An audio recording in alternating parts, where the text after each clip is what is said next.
Hello, everyone. Thank you once again for tuning into the In When You're Out podcast. As always, I'm your host, John, and today it's just me. But we have something very exciting to talk about. More so, I was excited to talk with some people about this direct conversation, but it doesn't seem like we'll have that opportunity. And that perhaps is the name of the game in today's episode. The opportunity. Today's episode is called The Discrepancy. I'll get into that in just a second, but first, some promotions. As always, every episode of the In One Ear Out podcast is brought to you by Socks with John. Check out my TikTok, Instagram, my YouTube Shorts, or my Facebook as well. I make sock videos just about every single day now. I do ratings as well, and we're mixing things up. I made a video more recently today, if you want to check that one out. I think I'll put a link or maybe something like that in the description. That should probably help my channel grow. But as always, we appreciate Socks with John. I thought I put it in the former of the video rather than somewhere in the middle of the back. But thank you very much, Socks with John. Hey, let's get right into the episode today, guys. Today we're going to talk about the Broome County Clerk Republican primary. Now, I hope to have both of these candidates on while they were still running against each other. I think it concluded the 24th of June this year. So as a result of that, it was Aaron Martin and Rich David, both running against each other with as Republicans in the Republican primary. Here's the thing. I had asked both of them February 17th. I sent a pretty identical message. It changed some things, not to be robotic. And I asked them if they would like to come on to my podcast and if they would like to answer some questions I fielded from the community. I posted on Reddit and I asked if anybody would have any ideas for questions or community-driven examples of things I should ask Rich David and Aaron Martin if they were to come on my podcast. Now, the reason this doesn't seem maybe like it's something that could be accomplished, and hey, I didn't accomplish it, so maybe your thinking is correct. It's because I know both of them very well professionally. I've worked with Aaron Martin for a great many years in the Rotary Club, as I first joined the Vestal Club in 2021 or 22, I believe, 2022 most likely. And I was in that club for about a year and a half. I worked with him on many occasions. We did a lot of stuff together, whether it was ringing the bell for Salvation Army in front of the Walmart one December, whether it was coordinating with other groups, whether it was trying to get things done within our club, or whether he just helped me along with some advice because he was a Broome County legislator, and I still believe that he is today. With Rich David, he used to be the mayor in downtown Binghamton, and when I got my start in 2020, when I first started, technically it was 2019, but when I first started, I ran into a lot of problems with the city of Binghamton, namely, it was because of the mayor, who at that time was Rich David. Now I have worse problems with Mayor Krams. But we'll get into that possibly some other time if I haven't already gotten to that on this channel. Why this is important for us today. Both of these individuals had expressed that they had interest in coming onto the podcast. Why is that such a big deal that neither of them did? Well, that's why the title of today's episode is The Discrepancy.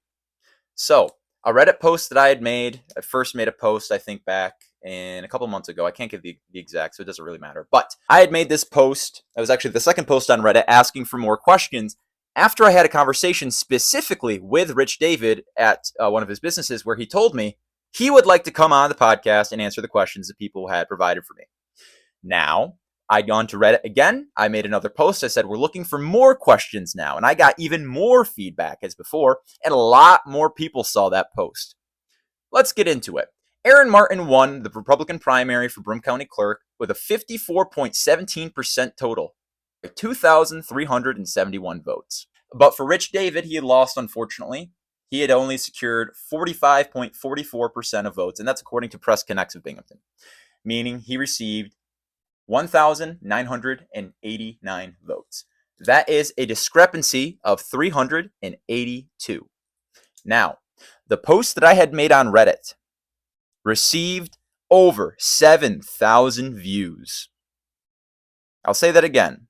The post that I had made a month prior to the Broome County Republican primary for county clerk got more views than the entire number of votes casted for either candidate. Meaning, I can almost assuredly say that had Rich David come onto my podcast, like he said he wanted to, he could have secured more than that 382 number, that 382 discrepancy. I won't place any blame on anybody individually, say their perception of me was tattered or that they undervalued the opportunity that I had given to them. But it is clear as day that I can almost guarantee if Rich David chose to honor his word and to come onto my podcast, like our private conversation dictated. And also, I have some, I'm not going to post screenshots on here, but you guys can imagine that we corresponded as well over text on many different platforms, whether it was texting, Facebook Messenger, or occasional calls. With that in mind, I'll say it one more time. Less than 400 people decided decided the candidate for Broome County Clerk. Now, I have no endorsement of these candidates. I myself am an independent moderate, and I couldn't even vote in this election, so it mattered not what the outcome was.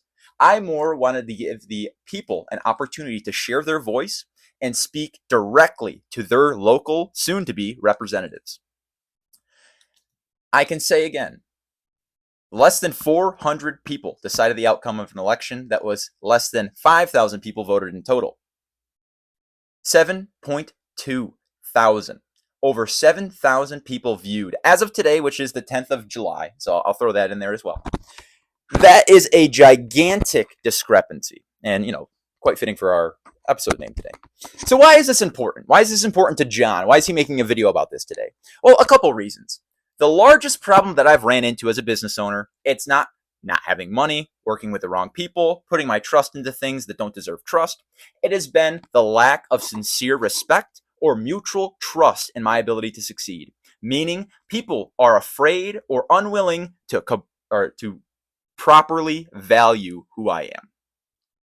This rings true still today as a 25-year-old. Mind you, I started when I was 19 years old, and so I can't imagine that some of these people I worked with in the past could see me the same as I was then, but I could guarantee many do, because this 5 or 6 year difference is not a big deal to them. I'm still in my mid-20s, and people don't regard me as somebody who is worth it.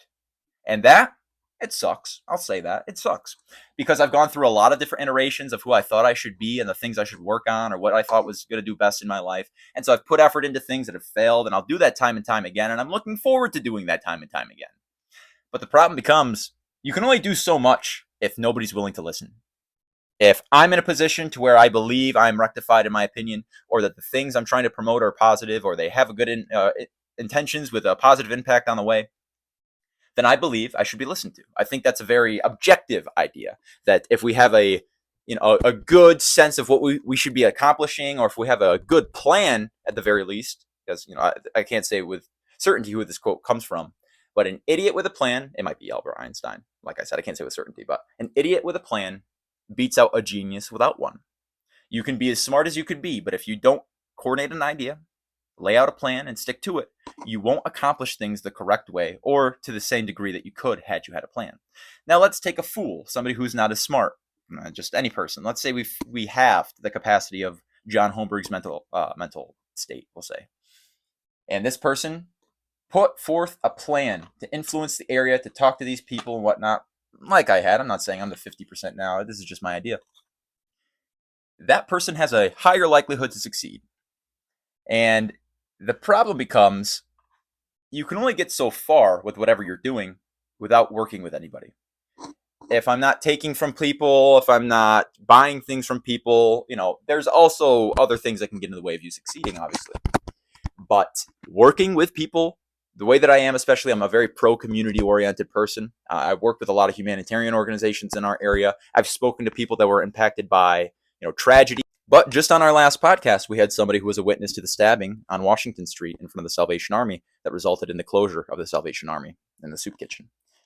So it's with this in mind, I'm trying to build a case for why I should be trusted and why you should value what I do. I will continue to work and to try and accomplish the things that I hope to in life. There's a great many things that I would like to do, and I can almost assuredly say I will not complete everything in my life. That's just how it goes. But I won't stop trying. Now, how does this feed back into our conversation today about the discrepancy? This is about loss of control of the narrative. When you have the opportunity, what I've learned in business, opportunity doesn't really knock twice. I know that's maybe an archaic saying you've heard from whoever else, but that's the truth. When you have an opportunity, you cannot overlook that, because it will likely never exist again for you. Something as small as, come up with your own example. I have something more important to say. I had gone in many times to speak to Rich David, to get him on board, because he had told me in person that he wants to come on my podcast. He's really interested. and whatever else. So I'd gone down to one of his businesses. I had said, hey, if he's around, the employees, send him my way. He's got my number. I left some stuff for him, whatever. And nothing. And that had gone on for a couple weeks. So about 2 days before the election, or maybe it was the day before the election, I'd gone in one more time. I got some food. I sat with some people and I ate at the bar. And I laid it all out. I said, this is the reality of the situation. Somebody is going to lose this election because they did not take the idea that I was offering them to heart. They didn't value me. And so you lost by less than 385 votes. And I have a platform that has reached over 7,000 people. That is not something that possibly has been known quite yet. But this is why you give opportunities, or at least you try to claim opportunities and to utilize them correctly. Because otherwise, you'll never know what you missed out on. But unfortunately today, I'm sure Rich David, if you're watching this, you are a good friend of mine, Rich David, and I do hope to work with you in the future, but just not in regards of anything like this. More so just as a friendly acquaintance. But you, Rich David, if you're watching today, or Aaron Martin, or Nick Libis, if you guys are watching today, please know I hold no malintention towards you. I'm not angry at you in any regard. I hope you find nothing but success, especially as you get into our local political sphere. I would not be somebody that holds such discontent for somebody who's going to be my representative. At the very least, if I know that, you missed out on an opportunity, it's not grinding my gears that bad. At least not anymore. But it certainly did hurt a little bit knowing that I was trying my best to get people on my podcast and they just did not want to. Feel the repercussions of that, I suppose, but understand now, you missed out. That opportunity, I could guarantee that if people were going to vote for a different candidate, the questions I could have asked on a podcast would have definitely, almost certainly influenced that decision, especially considering a lot of the questions I had gotten on Reddit were strictly aimed towards Rich David. With that in mind, again, it's the loss of opportunity. There was something there. And I'm sure a lot of people that were going to vote maybe didn't vote. Or that people that were going to vote for Rich David maybe didn't vote for Rich David and voted for somebody else. Maybe they voted for Aaron Martin, or maybe they voted in a different candidate. Regardless. So let's get back to the loss of control of the narrative. So I can understand many people would be upset with possibly the language I'm using today. I'm doing my best to be professional and to not overexpose in ways that are not necessarily important to. On screen, you'll see the post exactly because, like I said, over 7,000 people saw it, so it's quite public at this point. The numbers you can find online, I just got them from Press Connect, and I confirmed them with ChatGPT and another local news station, which I wish I remember at the top of my tongue, but I don't, but that's okay. But these are the numbers that I got. These are the exact numbers straight off the website. So with that in mind, why is this so important? Obviously he could have won or something could have changed, but it's not just about getting somebody elected. I don't truly care. Like I said, I'm an independent moderate. I feel that way. That's my political conviction. That means I can't vote in any Republican or Democratic primary, and I'm fine with that. And if I wasn't, I would change my political affiliation so that I could vote, but I'm not compelled to.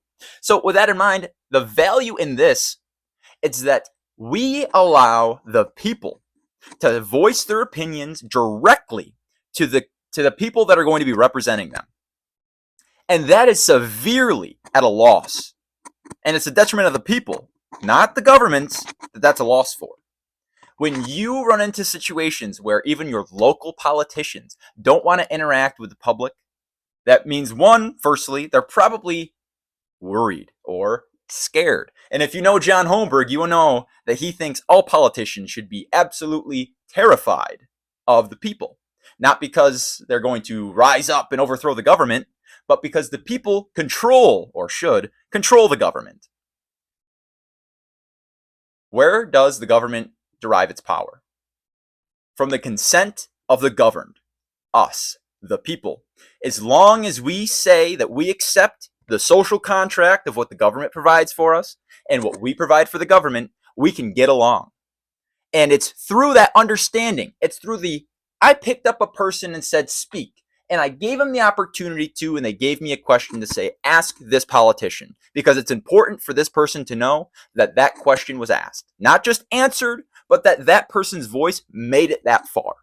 And that's what's most important to me today. It's not that somebody didn't come on my podcast and somebody lost as a result of that and nobody's going to care about this or that.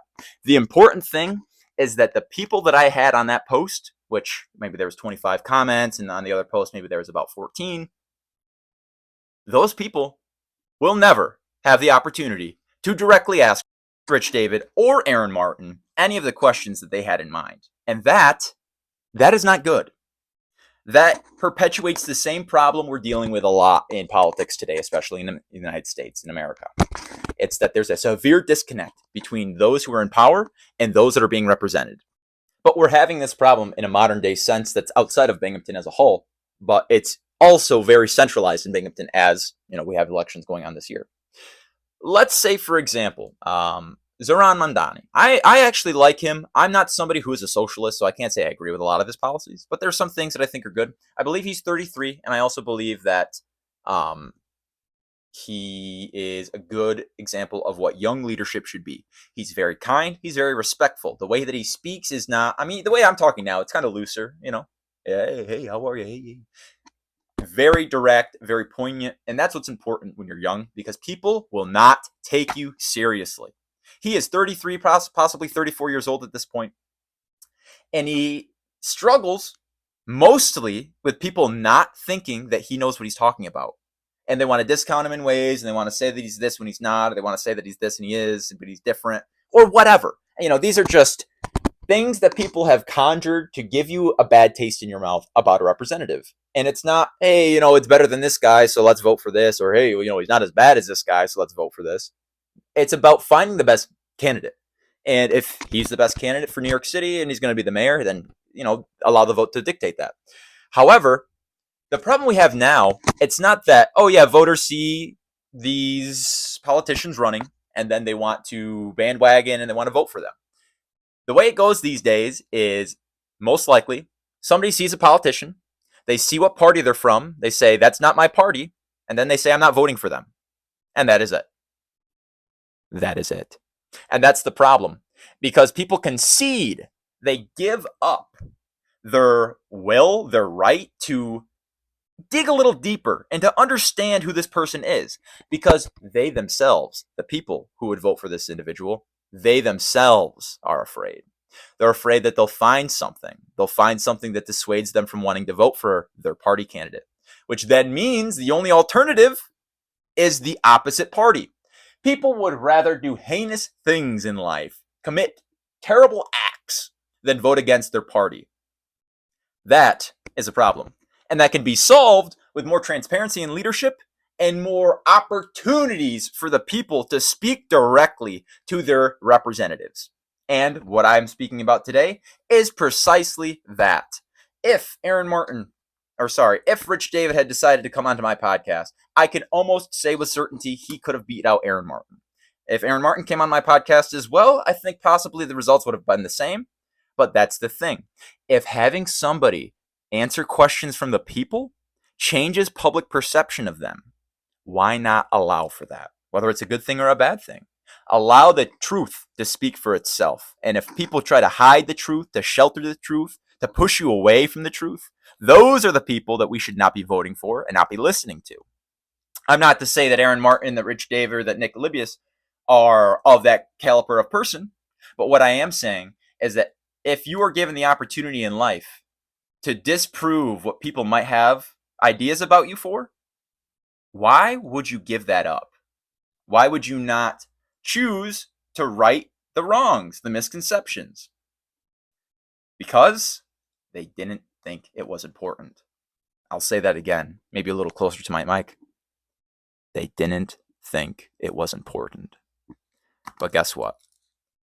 382, that is important, because that number is significantly smaller than anything that I could have provided.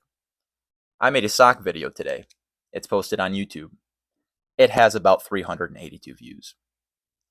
It's 1 minute long. If somebody has an idea and they want to complete something and it's within the bounds of the law, they can do that. But if they want to change things and it's against the system, good luck, brother. Good luck, buddy. because that's not how things work. This is not what I'm trying to get into necessarily. Obviously, that's very clear. That's not how things work. If that was the case, we wouldn't be dealing with the problems that we are today. But let's sidestep that for 2 seconds. What are the intentions of somebody who wants to get into power? Is it to save people, help people, change something drastically, knowing that that position is the only position that could? Or is it self-serving? I could argue many of the things are self-serving. We're not going to apply this idea of serving oneself over serving your community to any of the candidates I've listed out here before, these 3 here. But we are going to continue to talk about the loss of the control of the narrative. Because I could say that just as well. I could say things like Rich David only jumps between politics and business because he knows that every 3 or 4 years, people are going to have a different perception of him, good enough so that he can actually, change some things, whether that's because he wants to make more money as a business owner or because he actually has good intentions as a politician. That's up for you to decide, dear viewer. But with that in mind, this question will never be answered. Again, this question will never be answered. So here's what we're left with today.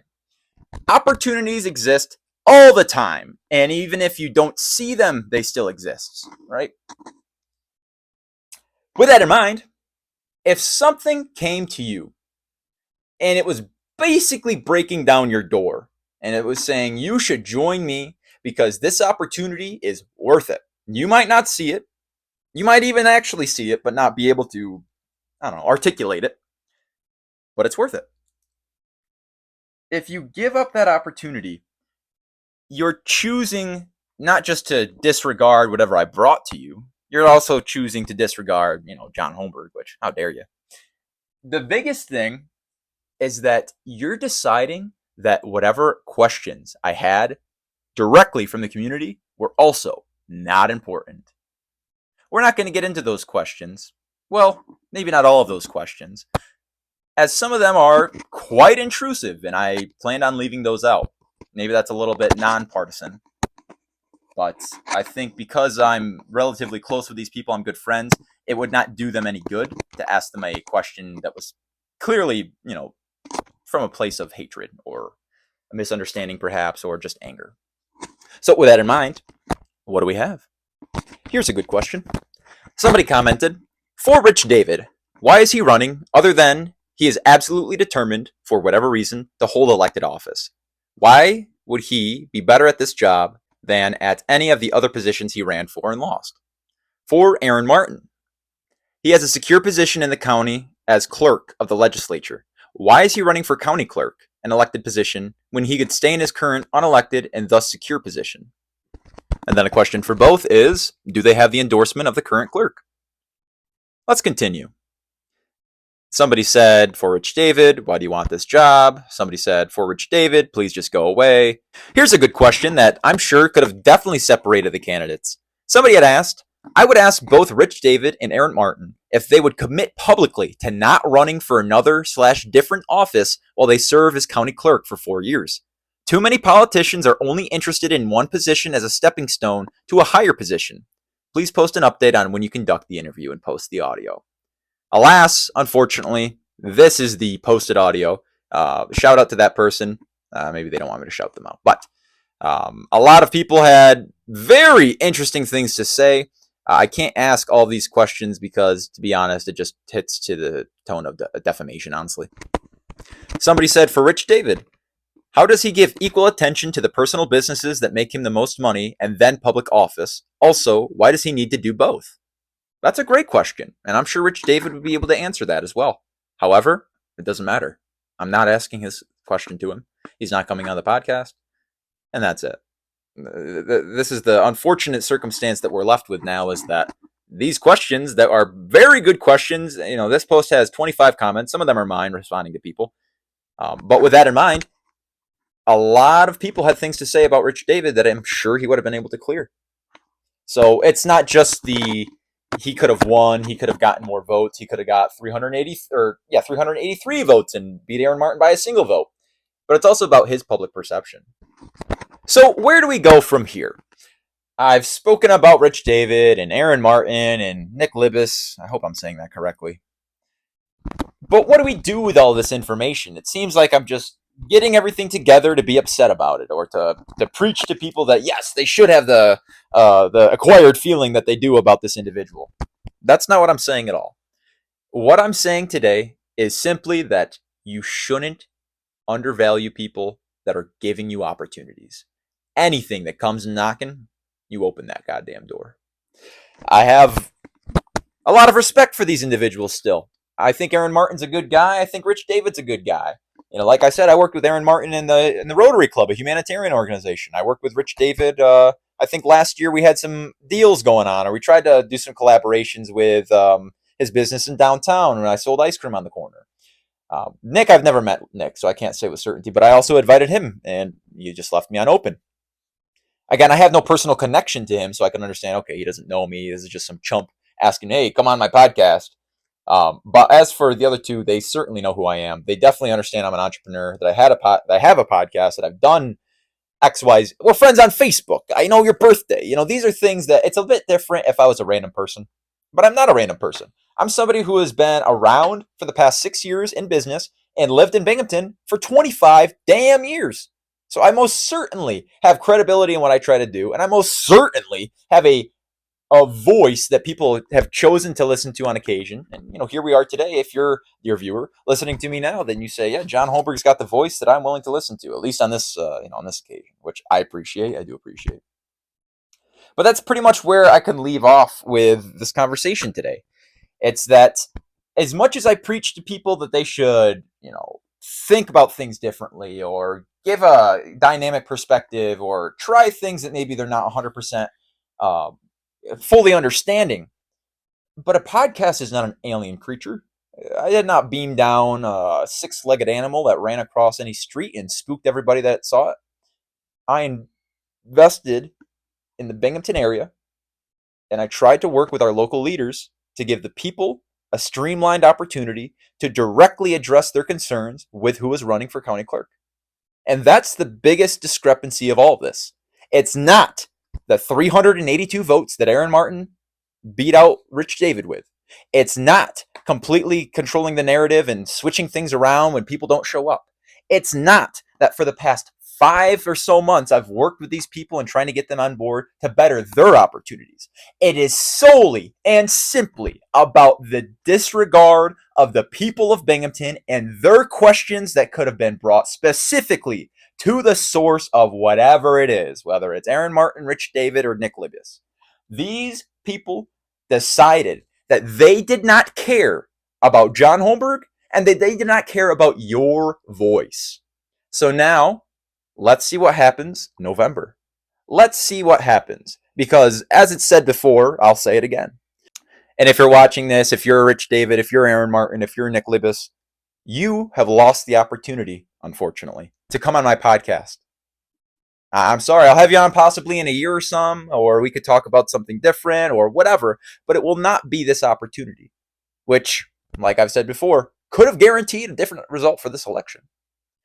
There's no doubt in my mind that people knowing that a politician was taking the time to wrestle with a little guy, to ask some questions, to go on a community-driven podcast simply focused on Binghamton and what we can do for our area, that's a larger discredit to them, but it's an even larger discredit to the people that ask questions, really good questions, hoping to find an answer from the only people that could.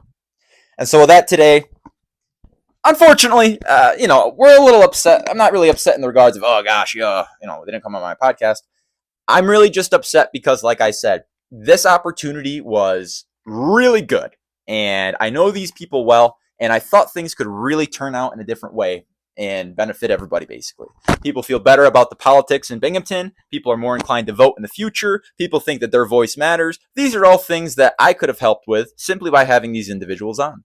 But today, as I've already spoken some of the questions, this is my opportunity to give you a voice, to allow you to speak how you feel, or ask these questions, whether it be to the ether, or whether it be to John Holmberg, or whether it be to any of these candidates.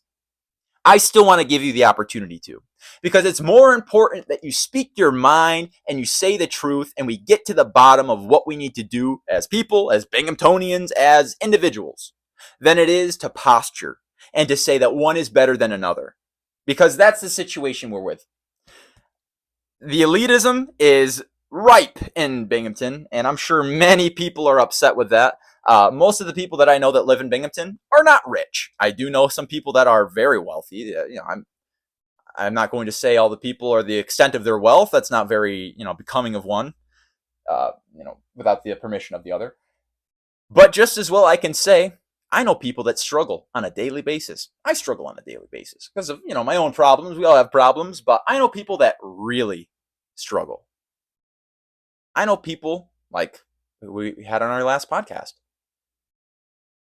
who had been kicked out of her apartment on 2 separate occasions, had lived in or slept, maybe not lived, but slept in abandoned buildings, who went to the Salvation Army to get food and now can't do that anymore.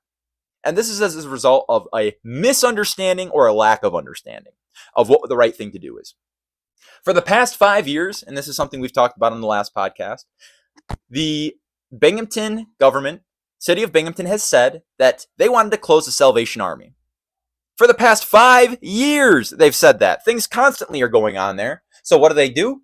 They wait until something truly heinous happens, and then a knee-jerk reaction dictates that there will no longer be a soup kitchen afforded to the people of Binghamton. Let me clarify something as much as I can. People here face a food insecurity that I did not understand until I joined the Rotary Club, until I understood what it was like to try to talk to these school boards and tell them, you should not charge these 3rd and 4th graders to get their school lunch or their school breakfast, because those 3rd and 4th graders or 1st and 2nd graders or anything, they do not deserve to have to pay for their food because their parents cannot provide for them as well. So give those kids some fucking food. It is not about making money. It is not about posturing. It is not about performing for the elite. It is simply about providing. And what has happened here today is not providing. It is a discredit to you. Because the government, city of Binghamton, whoever, the rich and the powerful, the elite, the people that look down on you, they don't even think you're a fucking person. You really think they're going to come on your podcast? That's all I have for you guys today. Thank you very much for everybody who's tuned in to the In When You're Out podcast. As always, I'm your host, John, and I really do truly appreciate your viewership for today. Go check out some other videos, like, follow, subscribe, all that great stuff. And I will see you guys again very soon, I'm sure. Adios, mis muchachos. And until next time, a peace out, guys. Bye.